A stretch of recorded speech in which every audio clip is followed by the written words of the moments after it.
Hello and welcome to the second episode of Up the Gap. Tonight I have with me my brother Calvin, former police number 52. We said we were going to do the Grater, and here we are. I've gone on a couple of search engines looking for Graters, and there is not an image of this type of Grater. I've seen every other type except this. I believe this is specifically made for Barbadians or for West Indians. I often wonder who really came up with this. Was it a blacksmith or a carpenter? I always say it's a carpenter, and that's mainly because my dad was a carpenter. So tonight we're going to talk about the Grater. The Grater had its own nail or peg in the kitchen. It always hung somewhere, like it was king of all the utensils or queen of all the utensils in the house. It would have been important because, as you know, we had lots of women that sold sugar cakes. You grate the coconuts to make those sugar cakes. And according to my sister, you can't use any other type of coconut but grated coconut. So with Christmas coming up, we would get really busy. If you remember, we'd walk around, get the dry coconuts. Well, we were fortunate in that we had our own coconut trees. So you would gather the coconuts, you'd bring them in, and my brother is going to tell you, because mostly it was the boys that look after this type of thing. Yes, you would normally, three systems for taking your coconut out the husk. One was the big rock. You put it in the middle of the road, and you drop a big rock on it. The shell come apart. Then, for those of you who are familiar with the graveler, a piece of iron with a point. I think my grandfather used to use that to dig potatoes and things. You use two of those, or then you stuck one end of a peck into the ground, and you use that. And I said three, and then there was the hoe you also used. So you were very creative in terms of getting up the coconuts, and it always fell to the boys to go to somebody's ground. If you didn't have any dry coconuts in your thing, there wasn't much of a pretty larceny then. You go in and you collect a couple coconuts, you come and you break them out of the husk, and then you either hit them in the road sometimes, yes, or then when you get a little more organized, you got your hammer and you hit it. If you were good, you hit it and you get it come off at the top, and this was to secure the water. And you open that and you pour the water, and some people kept the water to use when they were using sweet bread. And then you will get your knife and you will dig your coconuts. And sometimes if you're doing like colored sugar cakes, you had to peel off all the brown, you only wanted the white. Yes. And I remember my aunt, God rest her, Aunt Vlad, she would always say, I cut off the brown because I don't want any brown in it, and you don't bring any of your flesh in it to change the color. So, and you used to get injured by these. These are made with a piece of tin. Yes. You get a nail and the hammer, and you bore the nails, and then you bend it and attach it onto this board, and that is what we used to use. No food processor, no blender, just good old grater. And this would have made many a bread. Yes. Many a spoon. Yes.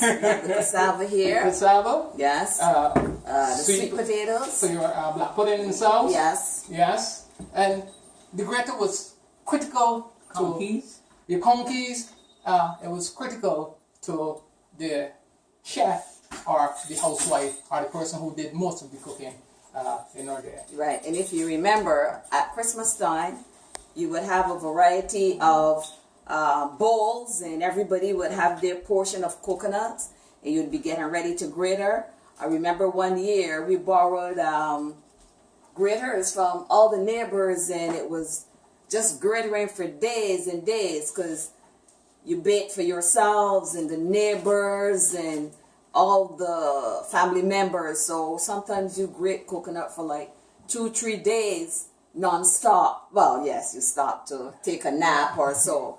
But to us, wanting to go out and play bat and ball, it felt as though you were grating coconut forever.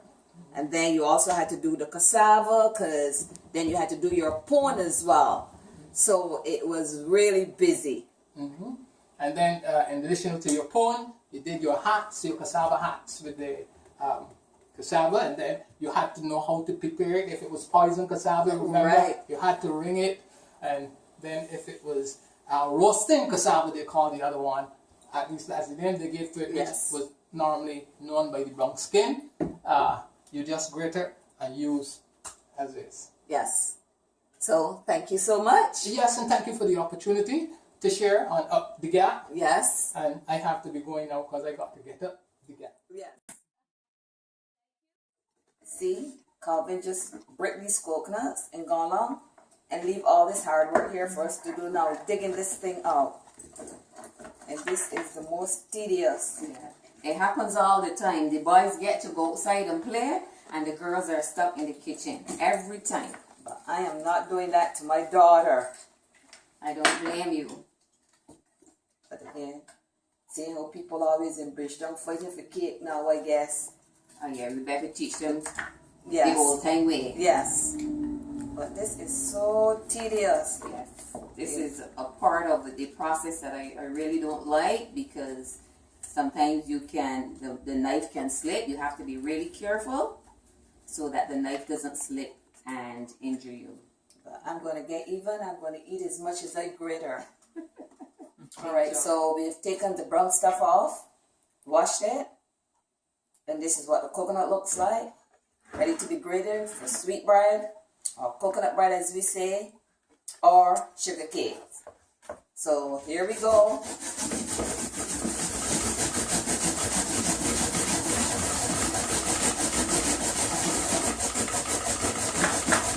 This is lots of hard work. Sometimes we would go in a competition to see who could grate the most coconut.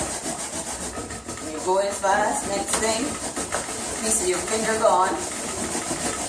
So you have to be very careful when you're using the grater.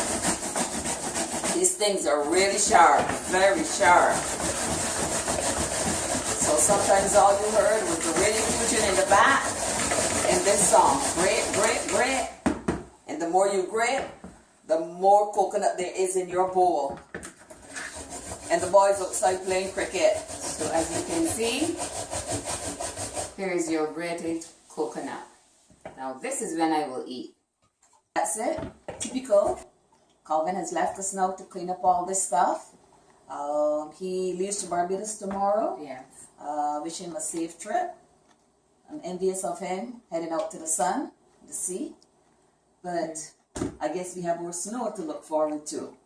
I want to thank you for helping us out. Yes, okay. And just to remind you that this grater is from Barbados. My sister Diana got this one from Subtle Street.